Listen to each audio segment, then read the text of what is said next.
Welcome to Bird Media. నేను మీ పవన్ కృష్ణమూర్తి. ఇన్వెస్టర్స్కి స్పీడ్, స్టెబిలిటీ, సర్వీస్ అంటే 3S అనే 3 కీలక హామీలను అందిస్తూ ఆంధ్రప్రదేశ్ని దేశంలోనే అత్యంత ఆకర్షణీయ పెట్టుబడి గమ్యస్థానంగా తీర్చిదిద్దుతున్నామని మంత్రి నారా లోకేష్ స్పష్టం చేశారు.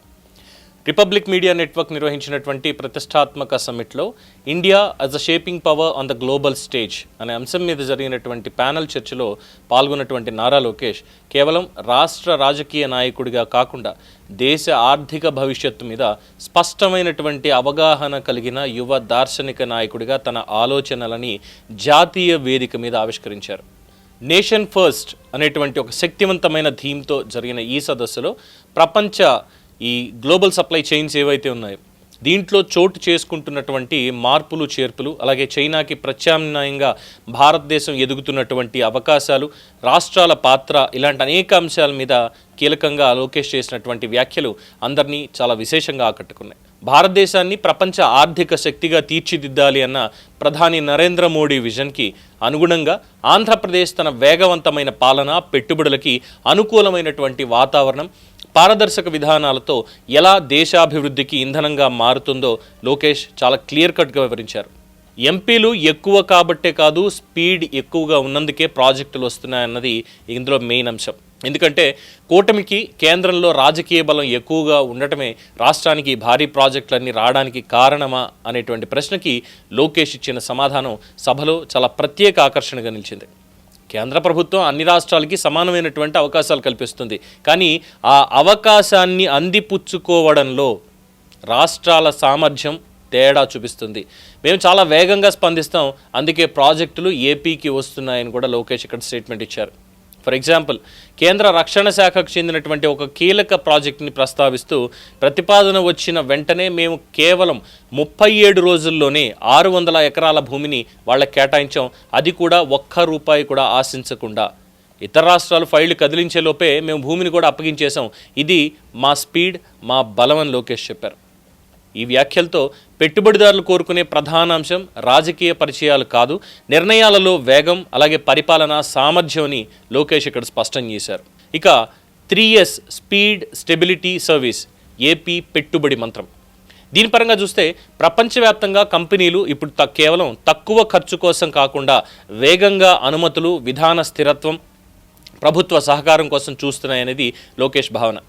పెట్టుబడిదారులు మొదట అడిగేది భూమి ఉందా కాదు, విద్యుత్ ఉందా కాదు, మీ ప్రభుత్వం ఎంత వేగంగా స్పందిస్తుంది, మీ విధానాలు 5 ఏళ్ళు 10 ఏళ్ళు మారకుండా ఉంటాయా, సమస్య వచ్చినప్పుడు ప్రభుత్వం అందుబాటులో ఉంటుందా, ఈ అంశాలే ఇప్పుడు చాలా కీలకం అని కూడా స్పష్టం చేశారు.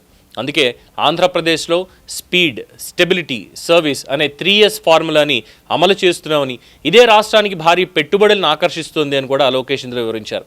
అలాగే ఈ చర్చలో అత్యంత ఆసక్తికర అంశంగా నిలిచింది ప్రభుత్వ విద్య మీద లోకేష్ చేసినటువంటి వ్యాఖ్యలు.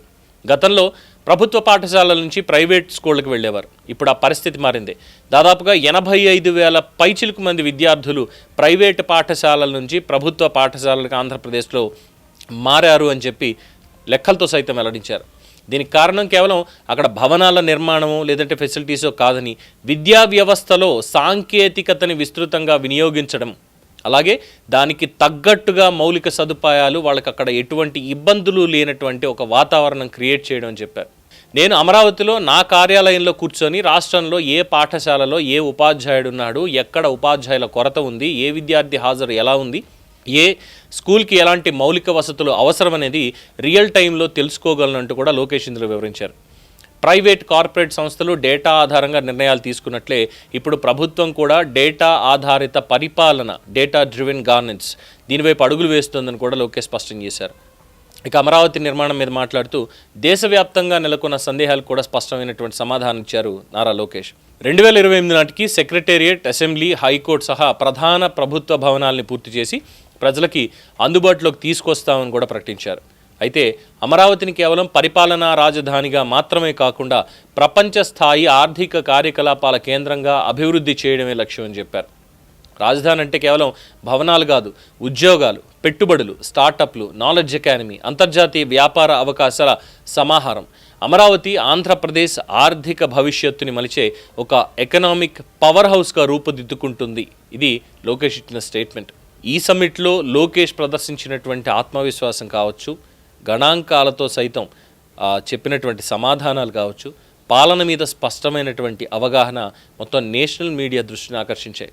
గతంలో ప్రాంతీయ రాజకీయాలకే పరిమితమైనటువంటి నేతగా భావించిన లోకేష్ ఇప్పుడు దేశ ఆర్థిక వ్యవస్థ, గ్లోబల్ జియోపాలిటిక్స్, పెట్టుబడులు, డిజిటల్ గవర్నెన్స్ ఇలాంటి అంశాల మీద కూడా మాట్లాడగల జాతీయ స్థాయి నాయకుడిగా తనని తాను నిలబెట్టుకుంటున్నారు అనేటువంటి అభిప్రాయం కూడా రాజకీయ విశ్లేషకుల్లో బాగా వ్యక్తం అవుతోంది.